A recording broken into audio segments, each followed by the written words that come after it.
సంక్రాంతికి వస్తున్నాం చిత్రం ద్వారా విక్టరీ వెంకటేష్ 200 కోట్ల క్లబ్లో చేరిపోయాడు.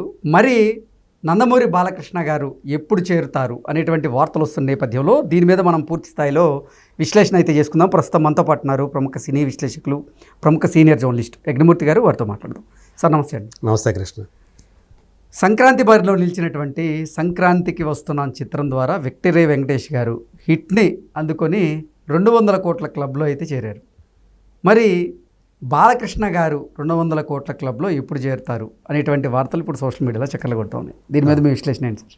అదే అంటే సీనియర్ స్టార్స్లో మనకు తెలుసు, ఆర్డర్ చెప్పుకుంటే ఫస్ట్ చిరంజీవి గారి పేరు చెప్పుకుంటాం, తర్వాత బాలకృష్ణ పేరు చెప్పుకుంటాం, తర్వాత నాగార్జున, చివర వెంకటేష్ పేరు చెప్పుకునేవాడు. ఇప్పుడు పరిస్థితులు మారిపోయినాయి.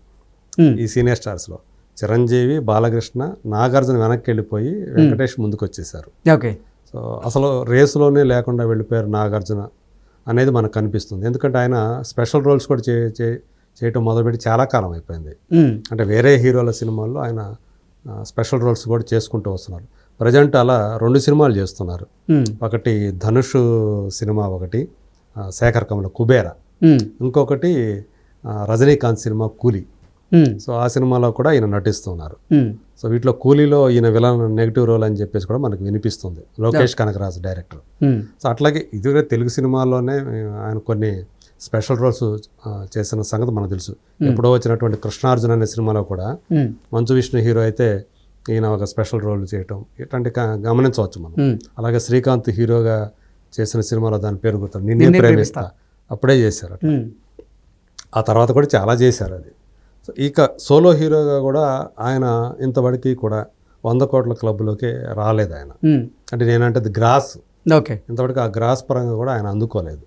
కాబట్టి ఆయన అసలు ప్రస్తుతానికైతే అవుట్ ఆఫ్ ద రేస్ అనుకోవాలి. సో ఇప్పుడు సంక్రాంతికి వస్తున్నాం అనే సినిమా పుణ్యమా అని చెప్పేసి వెంకటేష్ కూడా 200 క్లబ్లోకి అడుగు పెట్టారు ఆయన. సో ఇప్పుడున్నటువంటి దాదాపు మనకున్న పెద్ద స్టార్లు ఎవరైతే ఉన్నారో ఆయన తర్వాత తరం వాళ్ళు కూడా కొంతమంది ఇంకా దాంట్లోకి చేరడానికి స్ట్రగుల్ అవుతున్నారు. సపోజ్ ఈయన మహేషే ఉన్నాడు, ఇంతవరకు 200 కోట్ల క్లబ్లోకి, గ్రాస్ క్లబ్లోకి రాలేదు ఆయన. కానీ 100 కోట్ల క్లబ్బుల్లో ఎక్కువ ఆయన పేరిట్టే ఉండే, నిన్న మొన్నటి దాకా ఆయన పేరిట్టే ఉండేవి. అవును.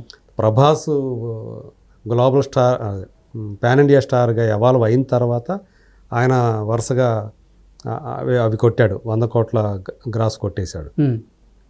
కానీ ఆయనకంటే అంతకుముందు అయితే మహేషే ఎక్కువ సంఖ్యలో చేశాడు అనుకోవాలి. సో ఇప్పుడు చిరంజీవి గారు చూస్తే సైరా నరసింహారెడ్డి సినిమాతోటి అది యాక్చువల్గా అయితే షేర్ పరంగా 50 కోట్ల పైనే లాస్. అది దానికి అంత డెఫిసిట్ తోటి అది దాని బాక్సాఫీస్ రన్ ముగించింది. అయినప్పటికీ కూడా ఫస్ట్ టైం ఆయన 200 కోట్ల గ్రాస్ క్లబ్లోకి చేర్చింది ఆ సినిమా. దాని తర్వాత లాస్ట్ టైం వచ్చినట్టు 2023 సంక్రాంతికి వచ్చినటువంటి వాళ్ళు తేరి వీరయ్య, అది కూడా 200 కోట్ల క్లబ్లోకి చేరింది. అది అట్లా ఆయన పేరిట సీనియర్ స్టార్లో చూసుకుంటే ఆయన పేరిట 2 సినిమాలు ఉన్నాయి. ఆ తర్వాత ఇప్పుడు వెంకటేష్ కూడా సంక్రాంతికి వస్తున్నాం పుణ్యం అని చెప్పి అందులో చేరారు. మరి బాలయ్య ఎప్పుడు చేరతారు? ఇది చాలామంది ఆయన అభిమానుల్ని క్యూరియాసిటీ కలిగిస్తుంది. ఎందుకంటే ఇప్పుడు 4 హిట్లు వరుసగా ఆయనకు వచ్చాయి.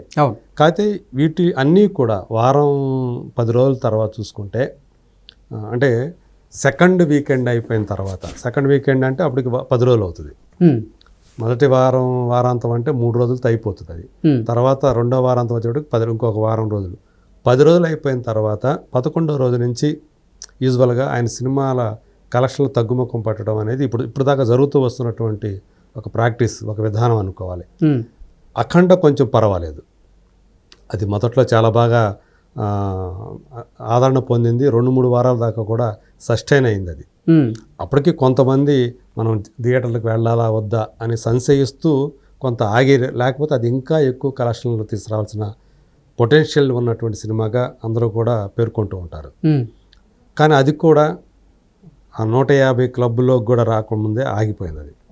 అది అంతే, వీరసింహారెడ్డి అంతే, భగవంత్ కేసరి అంతే. ఇప్పుడు ఇది కూడా ఇప్పటికి చూసుకుంటే ఇంకా 130 కోట్ల దాకా వచ్చింది గ్రాస్ పరంగా చూస్తే.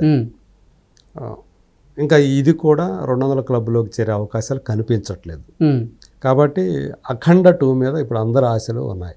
ఓకే. సో ఆయనకి ఏదైతే ఒక పెద్ద హిట్లు ఇచ్చుకుంటూ అంటే సింహా నుంచి ఆయన 100 కోట్ల క్లబ్లోకి చేర్చిన హీరోగా డైరెక్టర్గా బోయపాటి నిలిచాడు కాబట్టి ఇప్పుడు 200 కోట్ల క్లబ్లో కూడా ఆయనే తీసుకెళ్తాడు అనే నమ్మకం చాలామందిలో కనిపిస్తుంది. ప్రత్యేకించి బాలయ్య అభిమానులు ఉంది. అఖండ 2 మీద అంటే ఈవెన్ బోయపాటి కూడా అఖండ 2 మీద చాలా శ్రద్ధ పెట్టి చేస్తూ ఉన్నాడు. తను ఇప్పటిదాకా అంటే అఖండ వినిపిస్తున్నటువంటి మనకి అంటే ఇన్సైడ్ టాక్ ఏదైతే ఉందో అఖండ ఏదైతే హిట్ అయిందో దానికంటే ఖచ్చితంగా డబల్ కలెక్షన్ని బాక్సాఫీస్ దగ్గర బాలయ్య మన ముందుకు రాబోతున్నాడు అని అర్థం. ఒకటి వచ్చేసింది సంక్రాంతికి, రెండోది అఖండ 2 రూపంలో రాబోతుంది. అఖండ కూడా ఈ సంవత్సరమే విడుదలయ్యేటువంటి అవకాశం ఉంది. సెప్టెంబర్ డేట్ కూడా ఇచ్చారు వాళ్ళు, మేబీ సెప్టెంబర్ 25 అనుకుంటాను. ఓకే. సెప్టెంబర్ అనేది ఖాయం అది. సో దసరా టైంలో, దసరా సెలవులకు ముందు అనుకుంటుంది, ఆ టైంలో రాబోతోంది. డేట్ కూడా ఇచ్చేసారు, అనౌన్స్ చేసేసారు.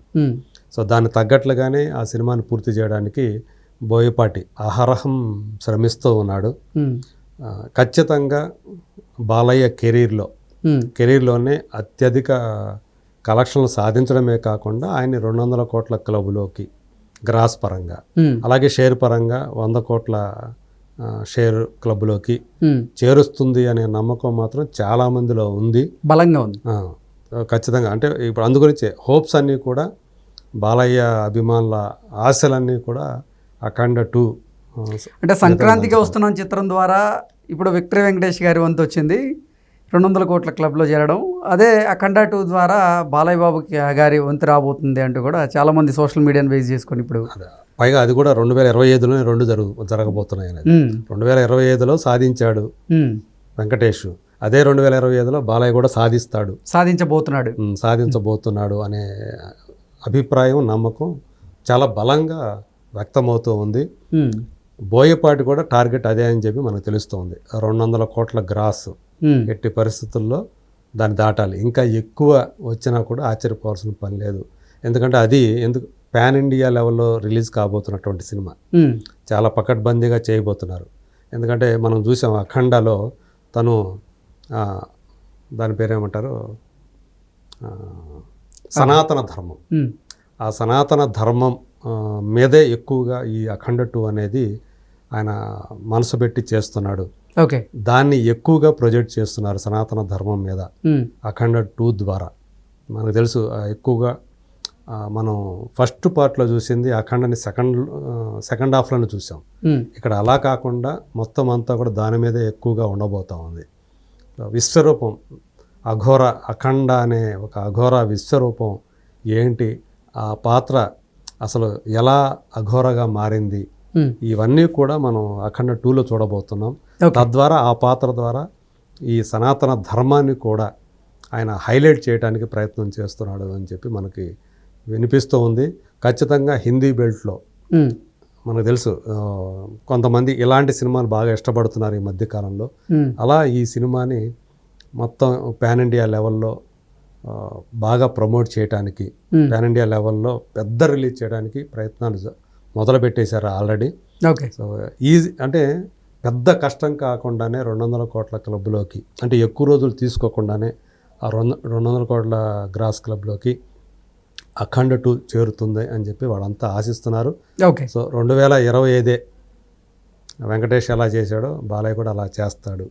సో మరీ ఎక్కువ కాలం వేచి చూడాల్సిన పని లేదు అనేది వాళ్ళ నమ్మకంగా కనిపిస్తుంది. Okay sir, thank you so much. Thank you.